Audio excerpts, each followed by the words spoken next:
Hey,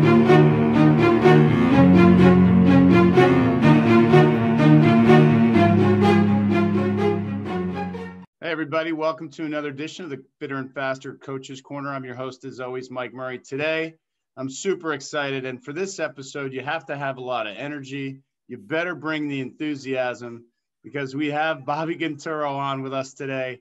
Maybe one of the most excitable coaches on any NCAA pool deck that you'll walk across. I'm a little biased in my approach to that.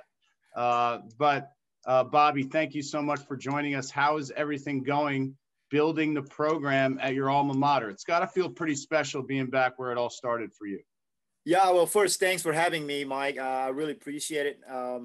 It's been great. You know, it's just, I'm sitting on the same chair and table that my coach, Dave Allen, sat. So, you know, every day I go to work, it's just kind of like a dream come true. Sometimes like, man, is this true? You know, so looking at the pool every day that I swam in for 4 years. So this program and the city of Wilmington means a lot for me. I came from another country with, you know, really came to United States with no family. I still have no family outside my wife's family. And they gave me a lot. You know, my coach, Dave Allen, and the university and the city of Wilmington gave me a lot. And I wouldn't be here without UNCW swimming and diving program. So being back in Wilmington, definitely it's a dream come true. So it's been fun, even an interesting year, obviously, but that's okay. It's, you know, we take the positive. Well, I know if anybody can handle pivoting changes, you can do it with that enthusiasm.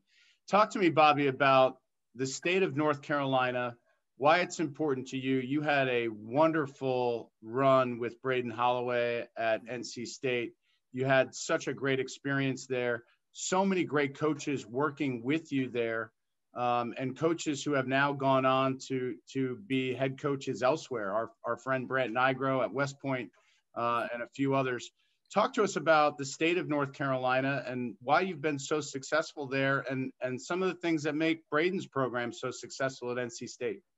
Yeah, I think the state of everything starts, the foundation starts before collegiate swimming, right? I think club coaches in the state of North Carolina are some of the brightest coaches in the nation. You know, one of my good friends he's an age group coach, you know, 12 and under, and Rob Norman he is one of the smartest coaches out there that I've ever known. And I always talk to him when I was in Raleigh. I'll call him up and we know each other. When I know his girlfriend went to school with me in UNCW. So we know way back, right? And I talk on the phone with him. He coached 13 and under and just sharing ideas. And I think, you know, we have so many coaches like that within driving distance on the east side, North Carolina, on the west side in Asheville, right in the middle, and in Charlotte, in Raleigh.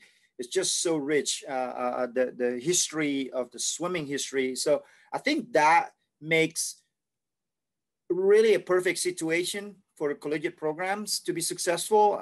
Obviously, we got the NC State, right? And UNC is coming up. They're going to be really good. Duke under Coach Dan Colella, they're always good. Yeah, and again, in Charlotte, you got Queen University. I mean, they're D2 national champions, right? So right now, when this program's opening up, you know, I always have a dream to come back to Wilmington because my wife is from North Carolina.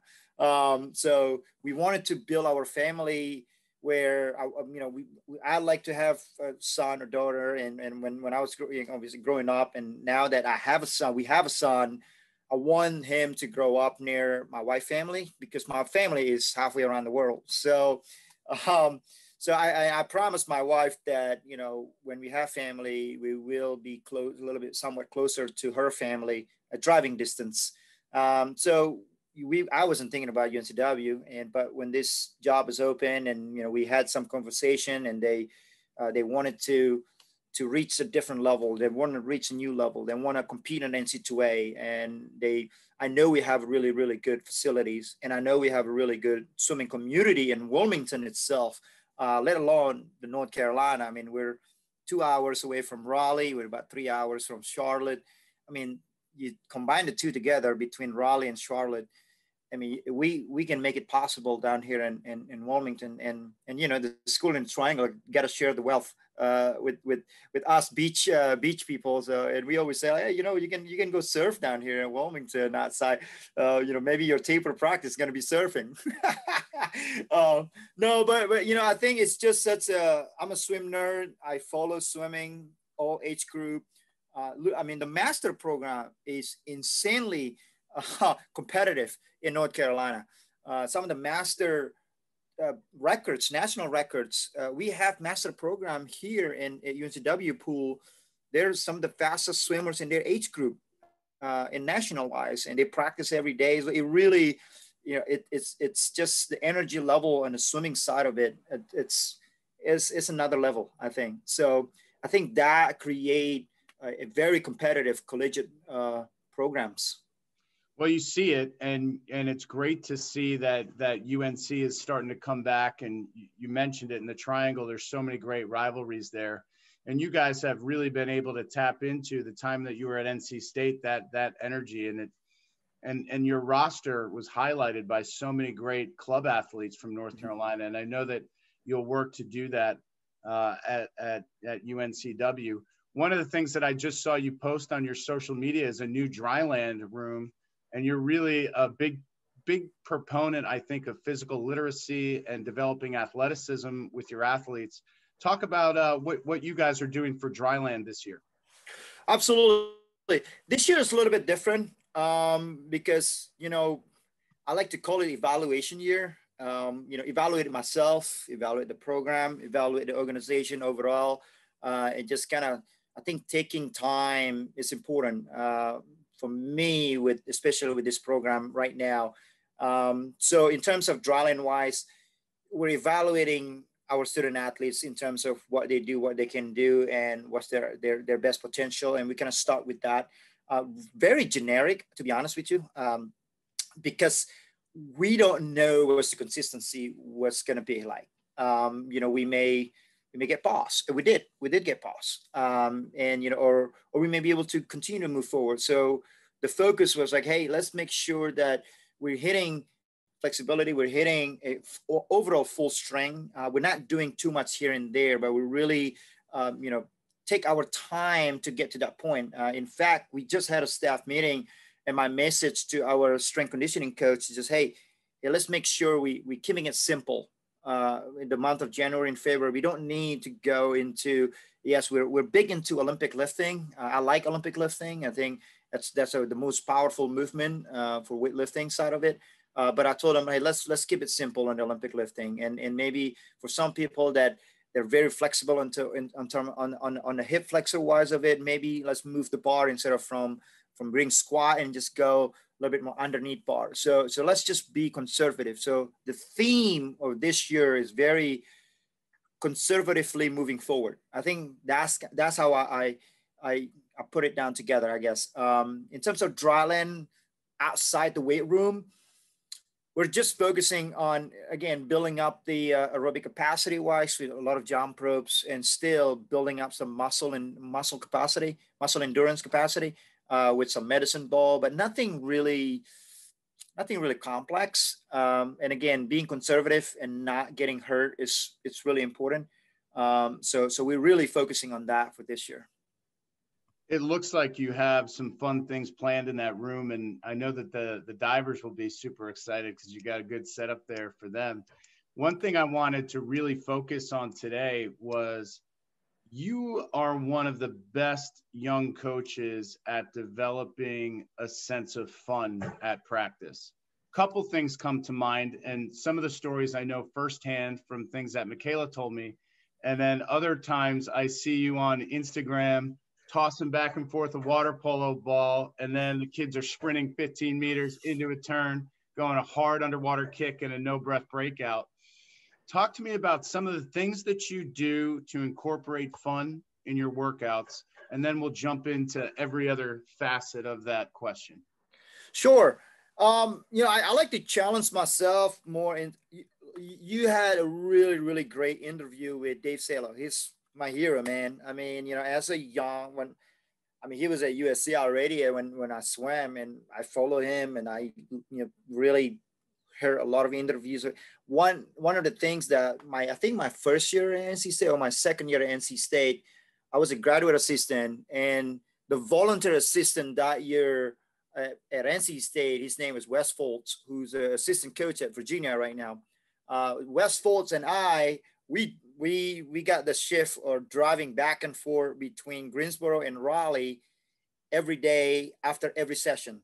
So we would drive back and forth literally, like 9 times, like 9 trips, like in 3.5 days, right?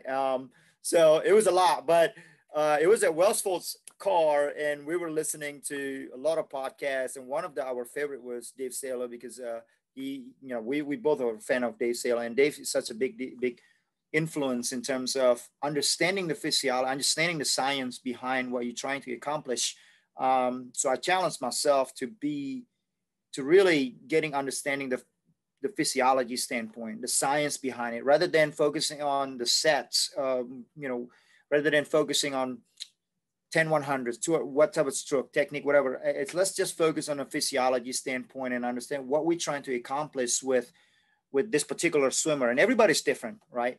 But I feel like if I understand what we're trying to accomplish and I understand the science behind it, it doesn't have to be back and forth swimming. We can really build aerobic with, 20 seconds flutter kick, go right into no push off, right into five butterfly, go right into breaststroke with dolphin kick, the rest of the 25, come back some backstroke, and then finishing up 50 freestyle, and maybe hop out, do some 60 jump ropes. And we're managing the intensity, like, hey, we can stay on the aerobic standpoint and see where the heart rate's going to be. And that could be aerobic, right? Or we can make that as a really speed endurance. So like, okay, maybe break things down a little bit and giving the ratio that's to make sure our body can produce this much intensity. But if you want to produce this intensity, we got to go focus on the rest standpoint. So I do think that understanding the science, it's the step number one that I always challenge myself to really get to know that first. I think to me, that kind of, produced my creativity in terms of how I write practices. So I don't really have any specific like favorite set, but I'm just like, okay, I want to hit this energy system. And before we get trying to hit this, getting their body ready to go, making sure focusing on the skill a little bit. And then while increasing the intensity, so our body ready to go for this particular thing that we're going to work on.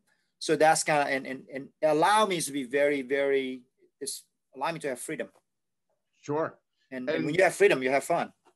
There's no doubt about that. And when you're thinking about maybe doing something innovative that other coaches haven't done, what are some of the things that you're processing? Like when you're going to apply these new ideas to the practice environment, what are some of the considerations that you have? I think 2 things, right? There's 2 things that I always focus on. Number one is skill work. The skill work, I'm a big fan of specific drills.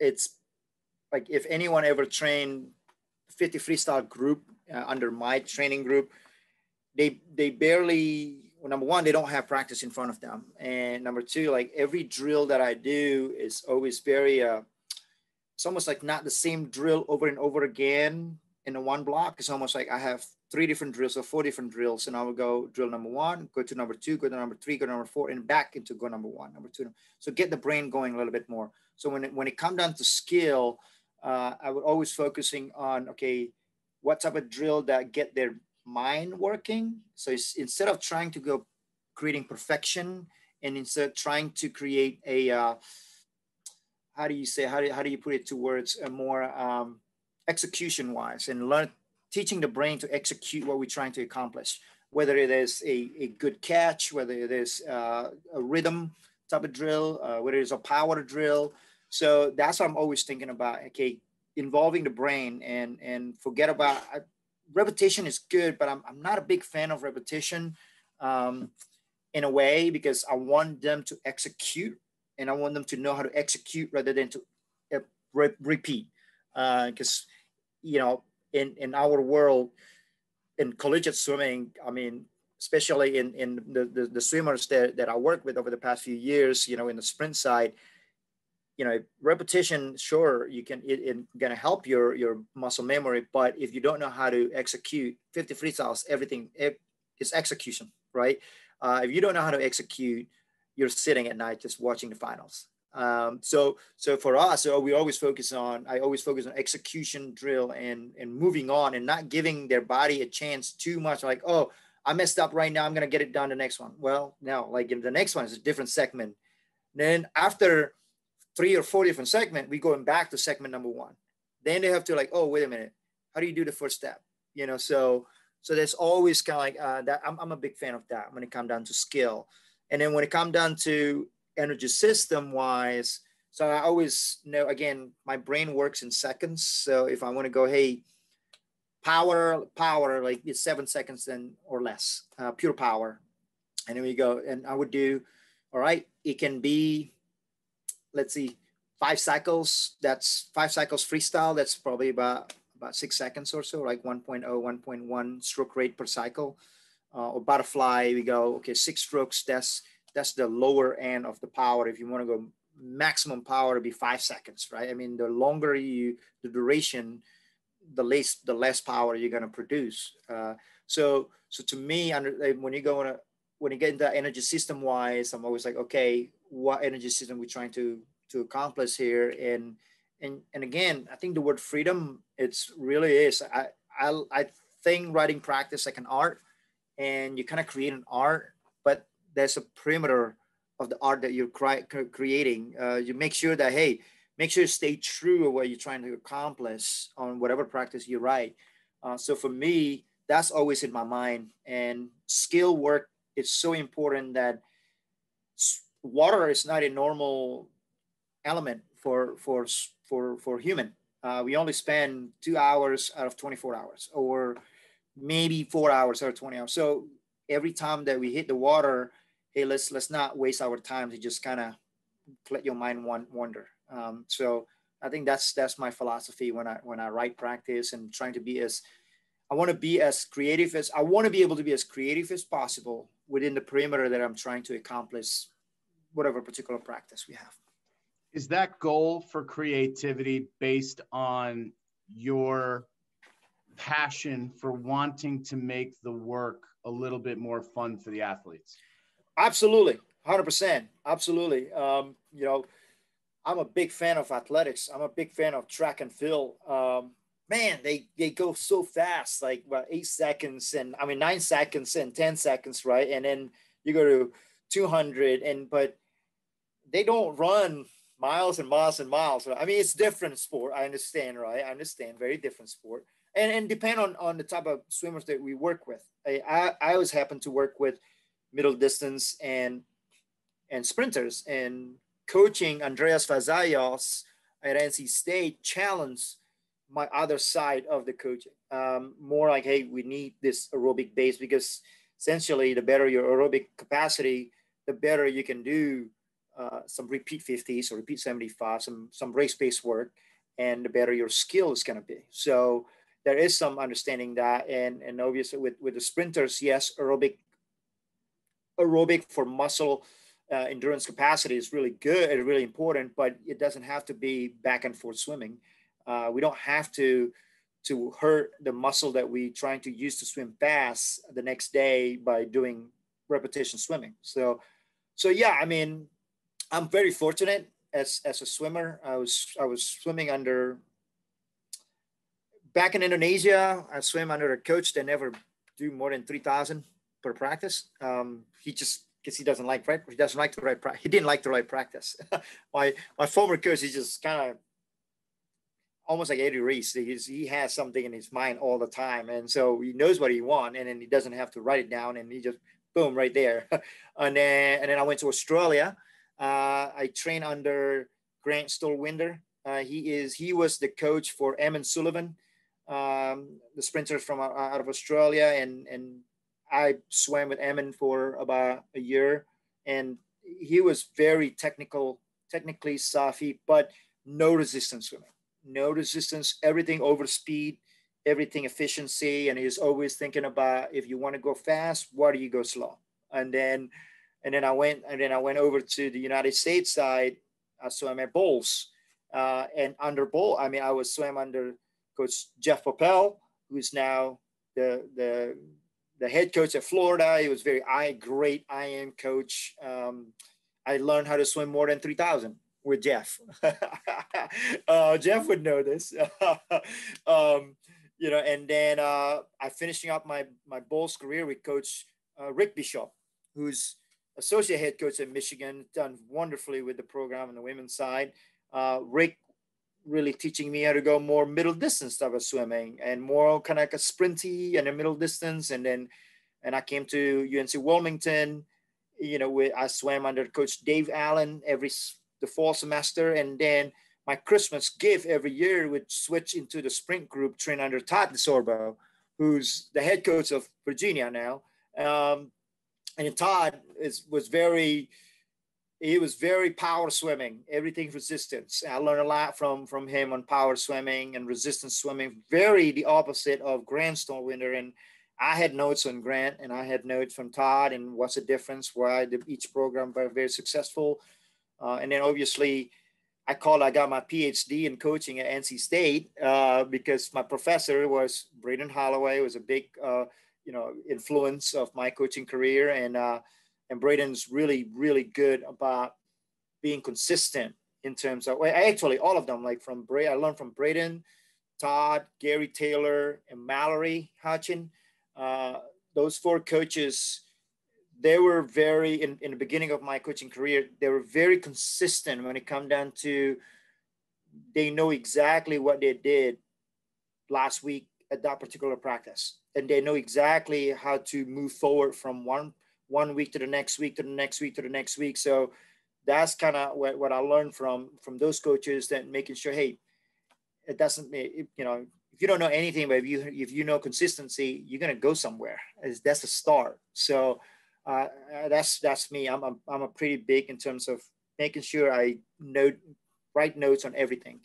So that's, I guess the background really helped me to become a coach I am today, and just kind of take notes from different coaches and truly learning about, what it really from them. And that's kind of, right now, like I think the biggest challenge was I was given a breaststroke group at NC State.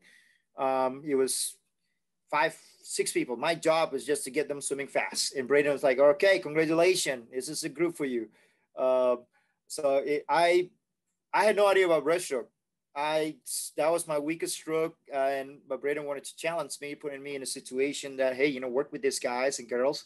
I contacted USA Swimming. I contacted Russell Mark, and I'm like, hey, can you share me about breaststroke and some pointers and everything? And they were nice enough to share some stuff with me, and we go from there. Made some mistake and learn from the mistake and move forward. And towards my second year, worked really well together with a girl named Kayla Brumbum.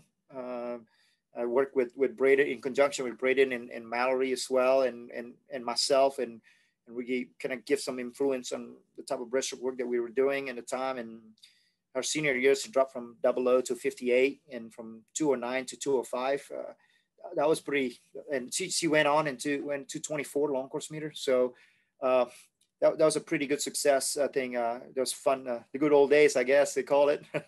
But yeah, I mean, those the coaches along the way helped me shape who I am today. Pretty cool. At the end too, you get one of the best IM coaches in the history of the sport with Coach Bernardino. Coach Bernardino. Yeah, I mean, Coach Bernardino, I hang out in his office. It's literally, he probably hates me. Like, he probably trying to kick me out of his room all the time, because I'm always coming like, Coach, what are you doing about this, man? What's going on? And it's so fun to get from, Gary Taylor, one of the best distance coaches in the business. And then you get Mark Bernardino, another one of the best coaches in the business on that side. So I'm kind of like, well, this is fun. But you know what, Mike, I think some of the volunteer coaches are some of the smartest coaches I've ever run into. I mean, they're just young and they're willing to work, and they also offer a lot of. Dan Kolupski is one of the smartest coaches out there, and he's very his organization wise is really good, and understanding student athletes is he's up there for a young coach. I think Dan's done a fantastic job, and then Paulina obviously like on she's done great. So I think along the way meeting some of those people really helped me to learn more about the sport, to try to challenge myself to be the best of me. We always heard a lot of great things in this house about those people you just mentioned. So it's good to hear that you felt that way too. I don't know how they feel about me though. I want to ask you a really important question, and you just touched on it with the way that Dan interacts with the student athletes. And yeah. When your athletes are walking onto the pool deck in the first 5 minutes, what are you trying to convey to them from a team cultural standpoint? That's a good question. I think I'm big into communication. Communicate and understanding how to communicate with one another is the first step. For us, obviously, I try to get them understand that when I challenge you, I want to push you to be the best of you in and out of the pool. And I want to give you some challenges. You may fail at some point. And if you fail, that's okay. That means you reach your best. That is the absolute limit. And then let's learn, how do you fail? And let's move forward and learn from that failure. And let's move forward to do that, right? And when you fail, could be my fault. 50% chances might be my fault, right? So let's learn but we can't get to that point before understanding that communication is important. I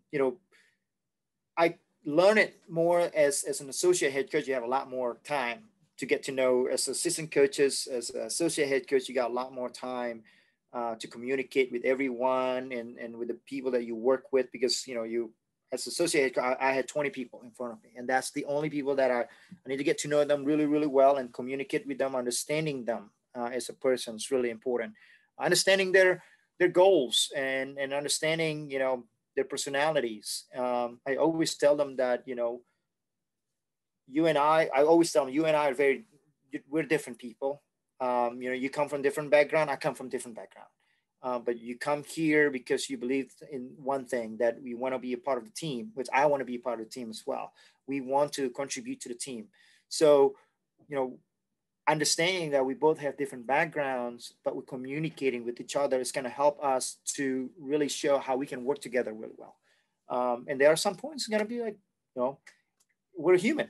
You're human. You're not going to like me. I'm not going to like it. But if we communicate, you're going to go, okay, this is what happened, right? Okay, this is how we're going to move forward. And coachability is really important. But before coachability, I think communication is the big key. And that is a big key. And as a head coach, I need to do a better job communicating with everybody. I feel like I'm touching just the surface of it, and I'm trying to do the best I can to really challenging myself to really get on the deep end a little bit more in terms of communication with every single student athlete. Yeah, you hit the nail on the head there. And it's a great segue into my next question, which is, when we talk about excitement at a swim meet, I think that this generation of athletes, more than any other, needs to feel like the coaching staff is really invested in their success as much as everybody else on the team. Mm-hmm. And when I've watched you over the years, and Braden, and let's be fair, the NC State staff, very animated on the pool deck, whether it's during the race, mid-race, post-race. My favorite is post-race, when somebody does an oh my God swim and you guys go nuts. Do you think that it helps the kids who are getting ready to swim those next events to see how excited the team is about their teammates' successes? Yeah, absolutely. I mean, every swim meet is a celebration, right? I mean, you got to celebrate, man. I mean, you work so hard, and let's celebrate. Let's celebrate your hard work. Let's go in there like, let's do what we know how to do, right? And just as simple as that, and sending that message and sending the message that we're excited as much as you're excited, shoot. And I get a better vertical jump since I joined the staff, right? Because like jumping all the time, and I drink a lot of coffee, especially before practices. And if I'm not excited on the pool deck, they won't be excited in the water. Right? It starts with me. And in the locker room for 8 years when I was at NC State, the locker room, on the coach's locker room, before you go out, there's this kind of like a poster, and it says that if an athlete have a bad practice, the coaches allow the athletes to have bad practice. So it's kind of a good reminder. It's pretty simple, but it's a good reminder that, hey, we can always find a positive in any situation. If athlete really broken down, like, well, okay, maybe this is a time for us to shut down and really focus on technical detail. And, maybe they just really absolutely running down. Let's just not beating the dead horse, right? And just let it work something else, right? I think being animated like that, I think helps. It's the sport is so hard, right? And to me, I'm the type of coach that if an athlete didn't get a best time or didn't go the way they went to, I always tell them, like, hey, it's not your fault. I mean, we're in it together. Like, we'll figure it out. We'll figure out how we get there. And I think that's really important for them to know that we're in it as much as they're in it as well, but we have to be in it for the right reasons, obviously, right? I think all coaches understand that they're in it for the right reason. I think that's why they stick around for in a profession, right? But yeah, I mean, it's a funny story though. Like, this is the last NCAA in Iowa. We're not going to be there anymore, thank God, because they cut the swimming and diving. It was really awful. But the last NCAA in Iowa, that was the 800 freestyle relay was still in the end of Friday night. We knew our individual 200 freestyler. NCAA knew our individual 200 freestylers didn't really have a shot, and individually. We saved everybody. We scratched everybody Friday. We were all in for 800 freestyle relay, because in our mind, like, well, all this 200 freestyle, they're gonna swim 200 freestyle before 800 freestyle relay. So let's save everyone. Let's just go for 800 freestyle relay, because if they all swim the 200 freestyle individually, they didn't have a shot to go top 8. Maybe one person have a shot to be top 3. He swam it. The 3 other people, at best, there would be 10, 11, 12, or maybe like 15, 16, 17, which is like 1, 2, 3 points, 6 points. But then if you win the 100 freestyle relay, you suddenly not only getting the point, but you making a statement that we just take down the 800 freestyle relay title, right? So it's a big deal, right? So we went for it, and that year I worked a lot with some of those people that in the 800 freestyle relay, and in fact, Braden and I, we used to coach the 800 freestyle relay practice on Mondays for the first 5 years I was there.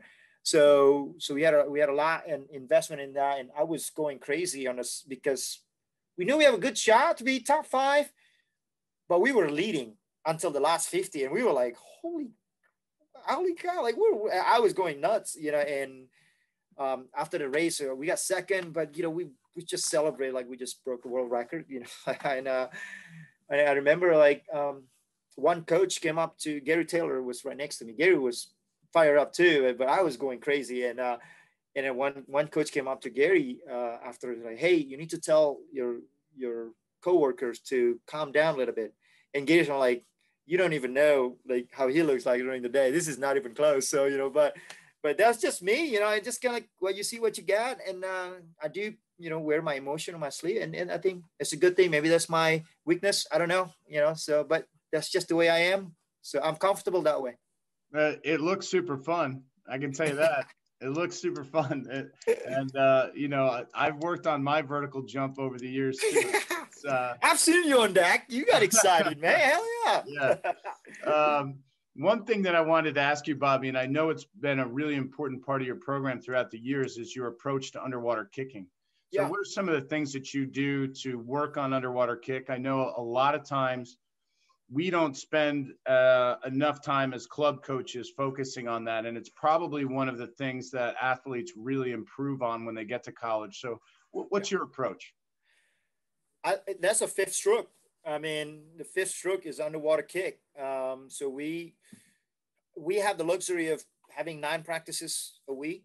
And, you know, I think with that being said, we can really put 2 practices a week, just really focusing on underwater dolphin kicks. And I think that approaching that way to begin with. And then obviously how we build that. And I'm a big fan of not necessarily doing 25s underwater kick, but it's more the kick count and being specific on each individual. Like, hey, if the kid's only doing 4 dolphin kicks, let's just not worry about 12 dolphin kicks work. Let's worry about maybe 6 dolphin, maybe 8 dolphin kicks, and bring it down to like towards the last 3 weeks, the last 4 weeks of the season. Just really get down those repetition of 4 dolphin kicks fast. So really working on the detail in terms of the number first, and then working on the skill, obviously working on the motion work and making sure that they understand what we're looking for in terms of technical. And that's also different with person to person, right? So, but for sure, we approach it like just like IM practice, or just like stroke practice, and that 2 practices per week. That is the main focus on underwater dolphin kicks. Power practice, mostly power oriented for underwater dolphin kicks, and building up the power of underwater dolphin kicks. I like to incorporate some dolphin kicks work within my freestyle sets when we do some aerobic workout. You know, I got it from John Carroll. When John Carroll wrote the first practice, I see like 8-6-4-2 by 25 for the hundreds. I really like that. And almost where I used to do it like the opposite, go like 2-4-6-8. But I learned that the quality of the 8 on the 425 is just not good, and just creating that bad body memories, I guess, right? So when you flip it to 8-6-4-2, you're getting the good 8 quality. As you get a little bit more tasking, you're still getting a good 6, a good 4, a good 2. And then you go back. Maybe, hey, after 2 dolphin kicks and then swimming, you can go back to 8 more, because, you know, their body kind of like somewhat reset. But the quality over quantity is a big philosophy of mine. Give us an example of a set of 25s where you're really focused on the underwater kick. Sure. We have this underwater kicking progression. Braden Holloway started that. I think he started that when he was at Virginia Tech. I think he carried him over, and we did the underwater kicking progression for all sprinters and middle distance swimmers. And we'll continue to do this here at UNCW now. The sets start with, you know, let's go like, I think 12. We start with it, and we got the socks, and also we have the luxury of having power acts on the power tower or power acts, right? So it's like a 3 different segments. We go one of them with the socks, and we go like maybe 12 repetition of maybe the first week with 14 dolphin kicks, just building up that, taking about 20 to 30 second rest or so, building up that muscle endurance. And then after that segment, 12 repetition, you go into tower, go another 12 repetition of the same kick count. And then you're finishing up with 12 repetition with fins, all at 25. So it's kind of go like that, right? And then bi-weekly, you increase, either decreasing the kick count, increasing the volume of the repetition, or you're adding more weights and stuff. So it really depends on what you're trying to accomplish. So I'm a big fan of that. And again, being consistent on, there's a progression to it every week. And at the same time, and focusing on power endurance, strength endurance, and building up the endurance capacity, the strength capacity wise, within the week and within the repetition. I think that's really important. So yeah, I think that's again, 12, not much more than 14 dolphin kicks when we put on parachutes or any socks, because I mean, in reality, they don't really do much more than 10 dolphin kicks per 25 when they race. So the end goal is, you know, what are you trying to accomplish? Like the end goal is like maybe as strong as, really as fast as you can, 8 dolphin kicks, and repeat that for 4 laps or 8 laps, whatever that is. You talked earlier about the importance of details and being consistently efficient with your details. And in the races that are competed at the highest level at the NCAA, the 50 free, the 100 free, the 200 free, and now listen, the 500 is becoming more and more of a sprint every single year. Absolutely. What are you doing in practice to kind of remind athletes about skills that are unique to them while maintaining the macro focus of the group? Sure. Really, communication, and I don't sit down during practice. My rule is you have to say something to somebody every time they touch the wall. It's whether it is a critical, whether it is nice job, that was really good what you did over there, that breakout, that was really nice, clean breakout, and really remind them certain things, because everybody's different, right? Everybody that essentially how the way a person A execute whatever race is going to be different than person B. I like to utilize the fall to get to know our athletes and understanding, using the mid-season invite to kind of see where we are and see if the training works, and you kind of know where we need to be on the fall semester, and then kind of move forward into the Thanksgiving period and then Christmas training, and then we're finishing up the season January and February, and then we reset after NCAA. So to me, once I understand what we need to be doing with particular individuals, and it's kind of like either a mental note, or sometimes I wrote it down on practice on my phone, all my practice on my phone, and Google Doc and everything. And I would write down, Summer, I need to focus on this, and then as we go with practice, my message is always the same. Don't rely on repetition. Repetition is going to help you, but execution is the golden ticket. Repetition is helping you, but understanding how to execute things, it's more important than repetition. But if you know how to execute things, now repeat that. That's how you're going to get, what you're trying to accomplish. Yeah. Do you have any test sets that you go throughout the year? Any progression of test sets, or is there a race day during the week that you have the kids go through? I have a 2050s. Started go 2050s all out, and almost where it's not necessarily test set. That's almost a repetition where it's not just 2050s all out on 2 minutes. It's almost about 2050s. I give them a kick count and a stroke count, and go maximum as fast as you can on number one with the kick count and stroke count, and then do it again. The same thing, kick count and stroke count, same thing on that. I started the 2050 typically on the lower end stroke count, and then gradually allowing them to add a stroke or two strokes within the 50, but consistent at that. Typically, I drop down from 2050 to 1650s to 1250s to 850s, and then the week before their mid-season invitational, we go down to 450s with the technical suit. That's going to be on like four or 5 minutes, and really kind of big rest. But they have some detail that they need to hit. And over the year, I think 2018, I coached 3 sprinters. It was Ryan Hull was 41.0, Justin Rest at 41.3, and then Jacob Molachek at 41.5.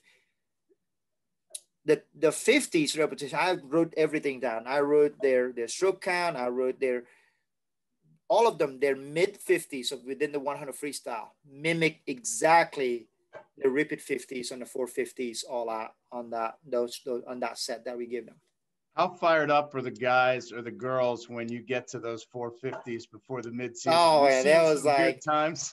Yeah, absolutely. They were just like, they were, because I always tell them, like, hey, goal is to go a second faster than your back end 50 that you want to achieve. But you can't cheat. You gotta go specific. It's to me just like you set up your body in certain setup, and then go at that point and teach your body to operate maximum at that point, because that's how you want to come home. And last year I worked with a breaststroker that 58.97, and I told her the golden ticket is to go under 31.00 the back end 50. That's, you want to go under 59.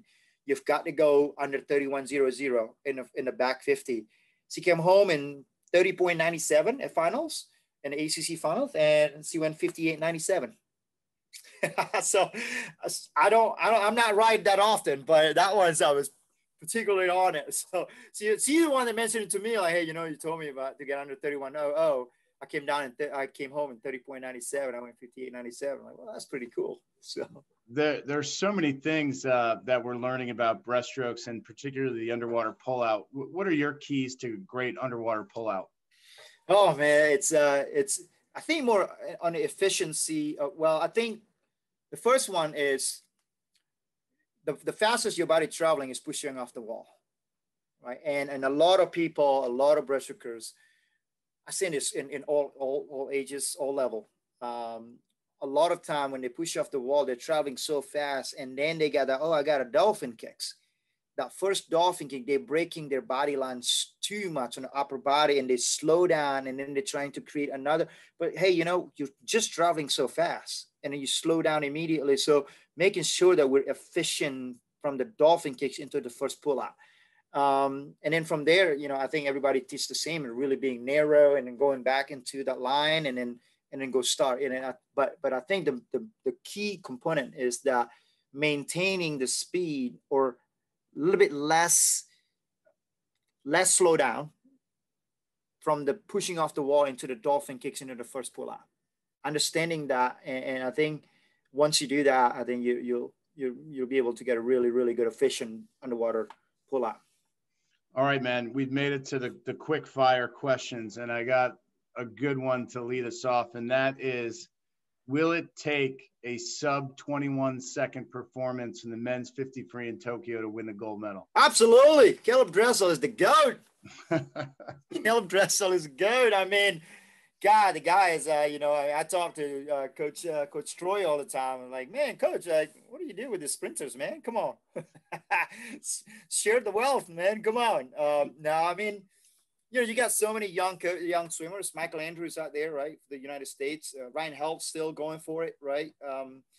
There are a lot of great sprinters out there, but I think Caleb, I mean, I don't know. Maybe Anthony Irvin is going to be out there. I mean, I don't know. You never count out the champ. Yeah.